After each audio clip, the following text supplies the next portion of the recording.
Marcão, eu reservei o último bloco para a gente conversar sobre essa polêmica referente à solicitação do último empréstimo. Mas antes, conversando pelas redes sociais e a militância, parece que o gosto da política está voltando, né? Nos bares, nos restaurantes.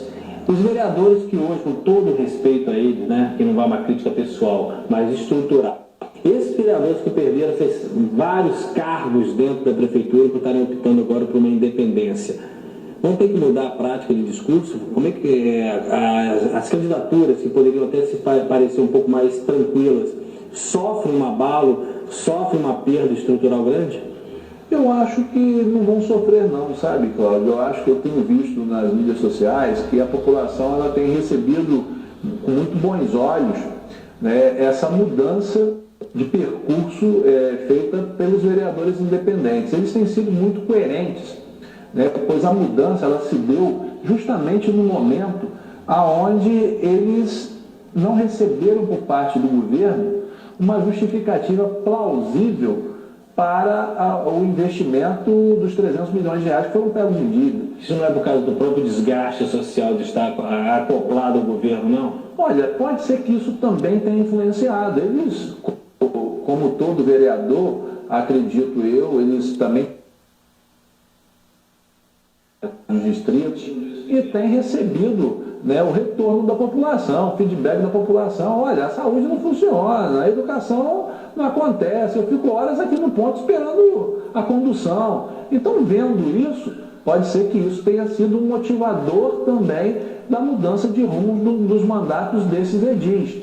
Mas eu acredito que isso é muito importante, eu acho que todos nós temos o direito de rever os nossos posicionamentos em qualquer momento. Tem sido importante para a construção de uma Câmara mais combativa, né, e mais atenta. Você ainda não tem a maioria, mas equilibrou um pouco mais. Equilibrou, né, bastante o jogo. Só para lembrar, desde o início de 2013 nós tínhamos apenas 4 vereadores na oposição. Eu, o vereador Rafael Diniz, o vereador Fred Machado e o vereador Nildo Cardoso. No momento seguinte, o vereador José Monteiro adquiriu a postura de oposição e agora mais 6 vereadores, né, adquiriram a postura de vereadores independentes. São eles o vereador Magal, o vereador Albertinho, o vereador Genásio, o vereador Gil, o vereador Deus e o vereador Tadeu, que estou contigo. Então, esses vereadores agora assumiram a posição de vereadores independentes. Espero eu que eles façam uma transição natural da independência para a oposição. Espero eu que, naturalmente, eles façam uma transição. Só que alguns já estão voltando, sabe?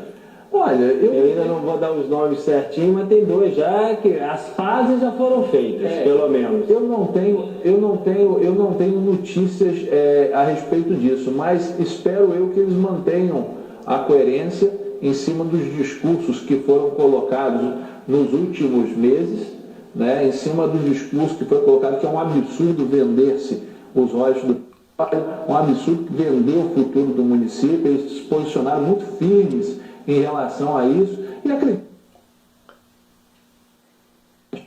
Marcão, vamos agora reservar o final para um tema de extrema relevância, que é a atual situação jurídica daquela sessão, na minha opinião, de baixo nível, onde várias pessoas do governo foram para a plateia, agredindo verbalmente vereadores, fazendo uma pressão para que as coisas não aconteçam o que aconteceu. E vocês conseguiram obter na justiça uma liminar em primeira instância, da terceira vara civil, se não me engano, proibindo, por enquanto, que a negociação para a aquisição desse empréstimo fosse realizada.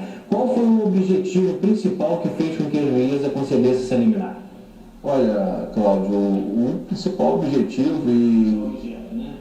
nós apresentamos isso de forma muito clara na nossa petição, e o juízo foi muito feliz em conceder a liminar e parabenizar a Justiça, parabenizar a terceira vara civil por esse encaminhamento. Por quê? O que houve naquela sessão foi um grande absurdo que foi praticado ali. O governo, no dia anterior, vou fazer uma síntese do que ocorreu para a população poder entender. O governo, no dia anterior, ele estava ansioso por aprovar para arrumar esse empréstimo aí de R$ 1 bilhão para a Rosinha Garotinho. mas não tinham os 13 votos necessários para aprovação da lei complementar, que existe um quórum que tem que ser quórum de 13 votos favoráveis.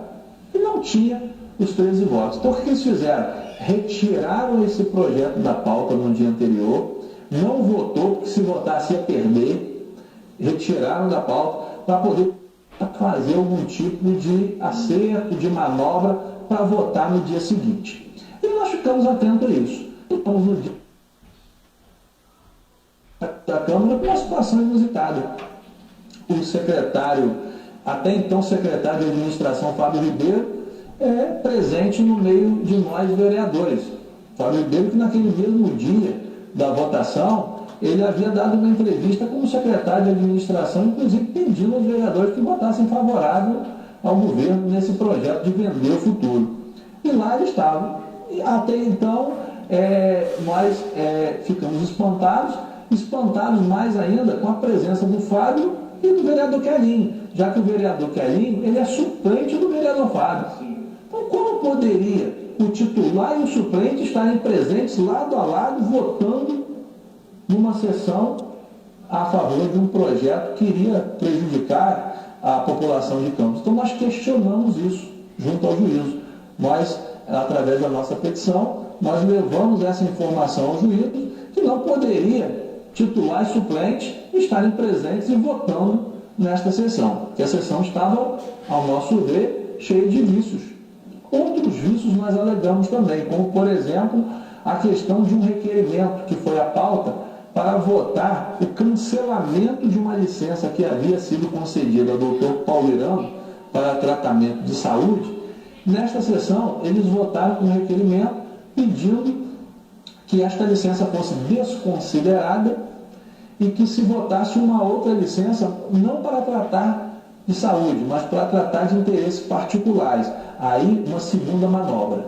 Por que uma segunda manobra? Porque o nosso regimento interno não permite que vereador licenciado apresente nenhum requerimento na pauta. Sim. E aí não poderia o vereador que estava em licença fazer um outro requerimento. Mesmo assim, a mesa, nós nos manifestamos na hora, falamos para o assessor jurídico da Câmara, mesmo assim eles bancaram a irregularidade.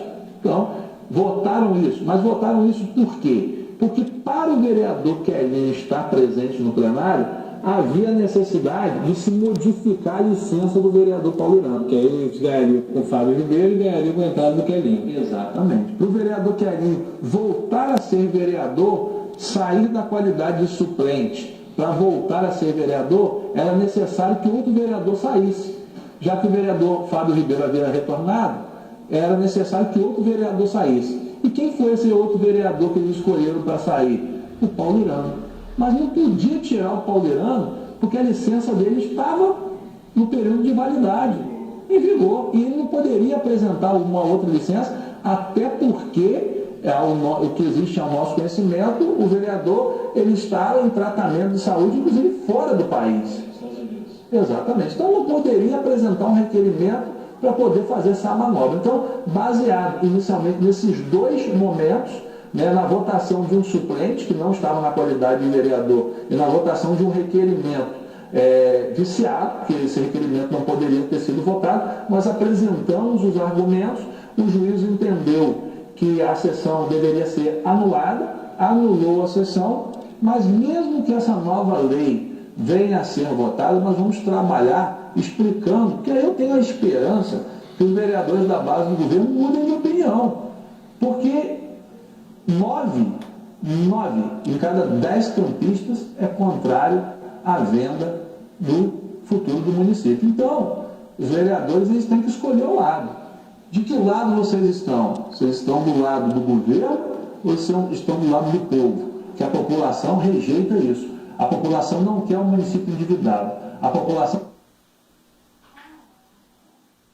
e não autoriza mais R$1 bilhão para ser administrado por essa gestão. Então os vereadores têm que tomar um posicionamento. E aí a imprensa tem que ir lá, tem que fiscalizar, tem que olhar vereador por vereador, como que esse vereador votou. Qual a resposta que ele está dando para o mandato dele? Qual a resposta que ele está dando para a população? Então nós vamos estar cobrando um posicionamento firme, não só da bancada de oposição, da bancada independente, mas de todos os vereadores. Nós vamos apresentar argumentos fortes para que o futuro de Campos não seja vendido.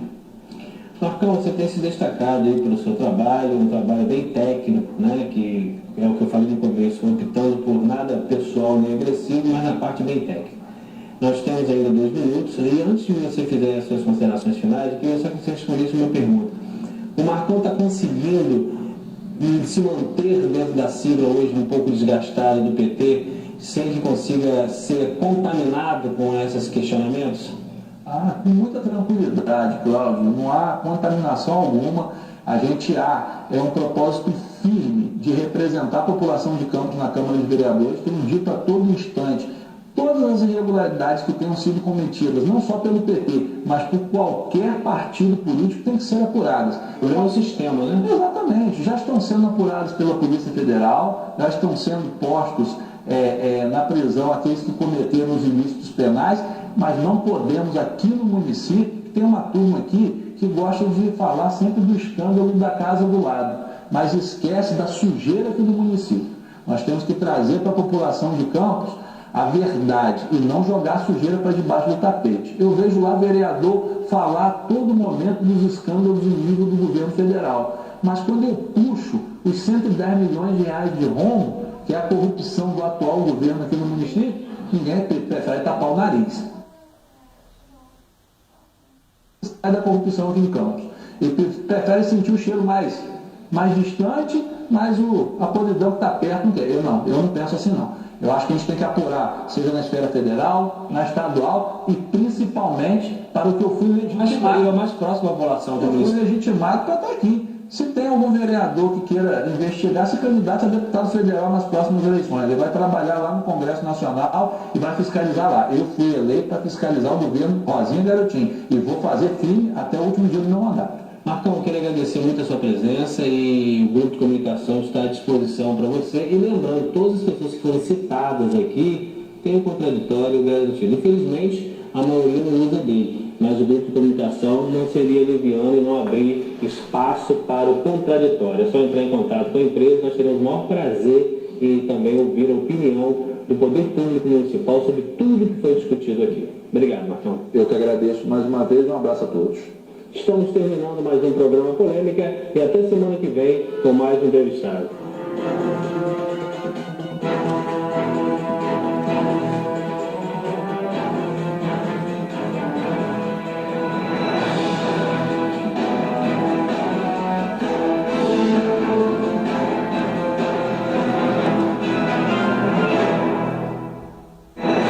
A Polêmica. Oferecimento Plano de Saúde Ases. Mais que